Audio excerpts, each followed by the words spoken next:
पनवेल महानगरपालिकेचे आयुक्त मंगेश चितळे यांच्या निर्देशानुसार पनवेल बसस्थानकाजवळील धोकादायक अवस्थेत असलेल्या जाहिरात फलकांवरती महानगरपालिकेच्या वतीने नुकतीच 11 जून रोजी निष्कासित कारवाई करण्यात आली।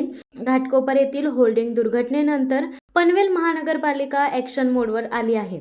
महानगरपालिकेने महापालिका कार्यक्षेत्रातील 4ही प्रभागांमधील 33 अनधिकृत जाहिरात फलकांपैकी 21 अनधिकृत जाहिरात फलकांवर निष्कासित करण्यात आले आहे।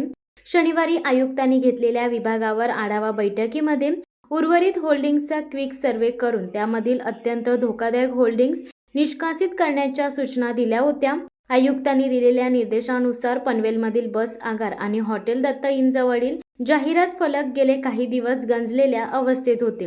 अंदाजे 40 फूट उंच असलेले हे जाहिरात फलक धोकादायक बनले होते। हा परिसर अत्यंत गर्दीचा परिसर आहे। बस आगारातून रोज हजारो नागरिकांची ये-जा असते, परंतु या ठिकाणी काही तांत्रिक अडचणींमुळे कारवाई करता येत नव्हती। उपायुक्त मारुती गायकवाड यांच्या मार्गदर्शनाखाली तांत्रिक अडचणींवर मात करत अखेर हे जाहिरात फलक नेस्तनाबूत करण्यात आले।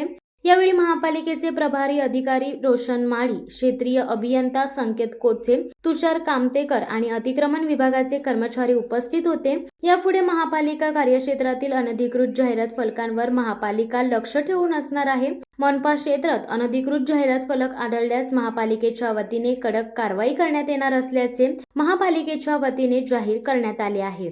शिवसत्ता टाइम्स न्यूज ब्युरो पनवेल। दे धडक बेधडक वृत्त देणाऱ्या आपल्या शिवसत्ता टाइम्स न्यूज चॅनलला लाल बटन दाबून सबस्क्राईब करा आणि बेल आयकॉनला क्लिक करायला विसरू नका।